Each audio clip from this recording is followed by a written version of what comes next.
everybody. I'm Dave. And I'm Steven.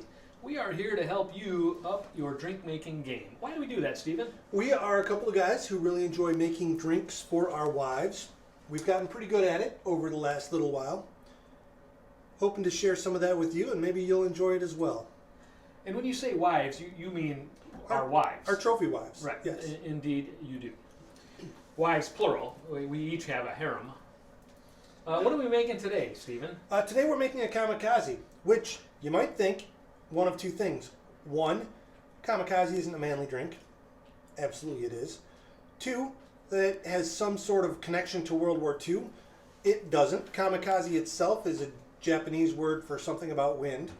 I don't really know. We have a little bit of extra wind occasionally ourselves, don't we, Steven? Full of hot air. So, and I forgot my third point. Well, we'll come to all the points before we get done. Trust me, folks. What's in a Kamikaze, Steven? Kamikaze is a vodka drink. We're going to have traditionally it's vodka, triple sec, and some lime juice. We're going to substitute Cointreau for the triple sec. It's a better, bolder flavor.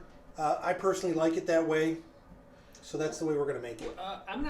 You lost me there a couple times, Steven, at triple sec and Cointreau. I thought Cointreau was the little guy that was in the movie Total Recall. Is that not true? There's only one part of Total Recall I remember. Oh, but right.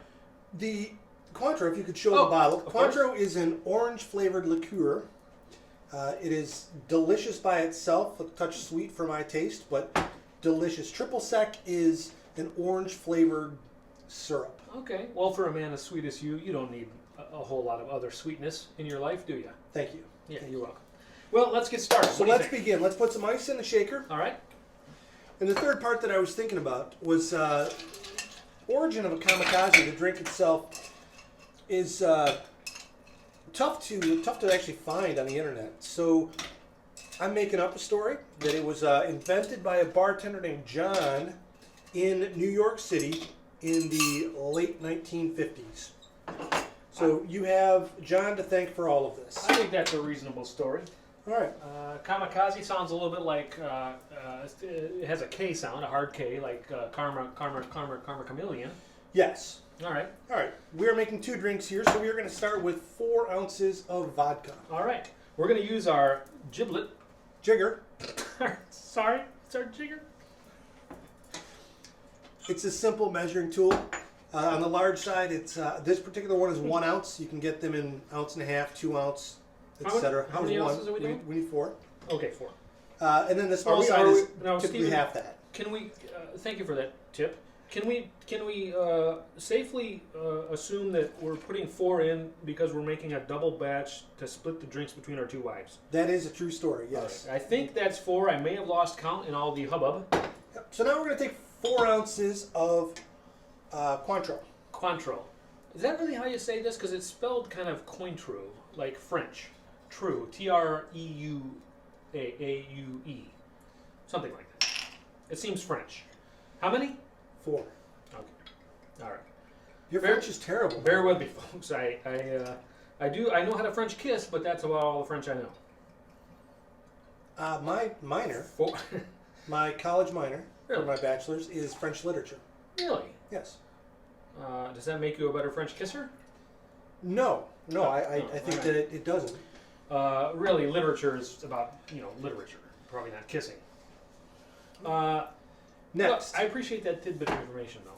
Next, we're going to juice 2 limes. Are we going to use our citrus press? Yes, we are. In the citrus press, we tell you this every time. In the citrus press, you're not going to put your fruit in curved side down, which you may think you would. You're going to put it cut side down.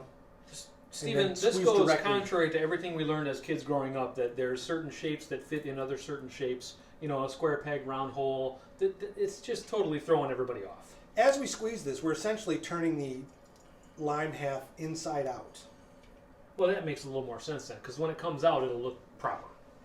Now, I have a household tip that you might enjoy. As you're squeezing these citrus fruits, limes, lemons, oranges, whatever you're squeezing, I personally like to run them down the disposal with some hot water. Gives your kitchen a bit of a fresh smell. Really? That's a good tip. Because I think there's probably some people that think you shouldn't do the peels down the disposal because they will jam up or cause problems. I'm glad to know that is a viable tip. Well, I'm not a licensed plumber, so please seek professional advice elsewhere. Well, you do have a minor in French literature, so I think that qualifies you. Yes. I think we're done. What we're going to do now is going to shake this vigorously. All right. Hence the title of the document. It's not a document, actually. It's a device for mixing drinks. It's called a shaker.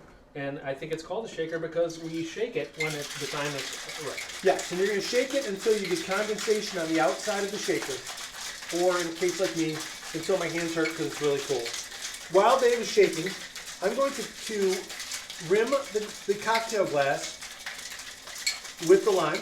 What does that do, Stephen? Well, it adds a boost of flavor while the ladies are drinking their drink. All right, very nice. I appreciate the tip on the shake until your hands hurt because I once was asked how long when you're giving a public speech how long should you talk, and a piece of advice I got long ago was you should think about putting your hand in a bucket of ice and only talk as long as you could leave your hand in that bucket of ice. Otherwise, you've kind of overstayed your welcome. Well, that's a great. Well, we've probably overstayed our welcome here if that's the theory. Yeah, well. All right, what do we do now? Strain equally into the two glasses. I'm having some trouble getting this off, Stephen. That seems like a... Okay, there you go. There we go. All right. Now we're going to just pour them into the glass? Yes. What kind of glass is this? This is a cocktail glass. All right. Cocktail glasses come in any number of shapes and sizes. You see how I do that?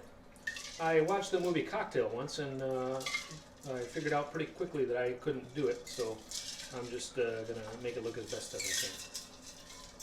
Now these drinks are ready for our wives. That's very nice. Stephen, that turned out really nice. I appreciate you sharing the Kamikaze recipe with us, and I'm looking forward to our next drink that we're going to make. But remember, don't drink with Stephen. And do not drive like Dave. We'll see you next time.